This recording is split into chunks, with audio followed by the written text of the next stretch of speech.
Hi everyone, আশা করি সবাই ভালো আছেন। আজকে আপনাদের জন্য রয়েছে সুন্দর একটি রেসিপি, বিটরুট রেসিপি। এটি তৈরির জন্য যা যা প্রয়োজন তা হলো বিটরুট। প্রথমে আমাদের প্রয়োজন বিটরুট। খোসা ছেলে ছোট ছোট করে টুকরো করে নিতে হবে। এটি সুন্দর একটি কালার রয়েছে যা সকলেরই নজর কাড়ে।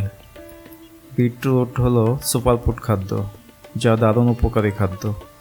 এটি একটি অ্যান্টিঅক্সিডেন্ট খাবার, তাই স্বাদ যেমনই হোক শরীরের প্রয়োজনে এটি গ্রহণ করা উচিত। এখন একটি গাজর নিব, খোসা ছাড়িয়ে গাজরটাকে টুকরো টুকরো করে নেব। গাজরের উপকারিতা আমাদের সকলেরই জানা আছে। গাজর থেকে প্রচুর পরিমাণে ভিটামিন এ পেতে পারি।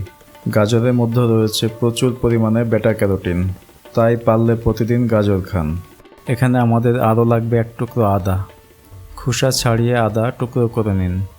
প্রচলিত কথা আছে, আদা সকল রোগের দাদা। আদা হলো ন্যাচারাল পেইন কিলার, তাই শরীরের নানাবিধ সমস্যায় আদা খাওয়ার প্রচলন রয়েছে। আমাদের আরও লাগবে একটা লেবু। লেবুটাকে দু টুকরো করে নিন। আদা লেবুর কম্বিনেশন সেই স্বাদ। এবার সকল উপকরণগুলো ব্লেন্ডারে নিয়ে নেব।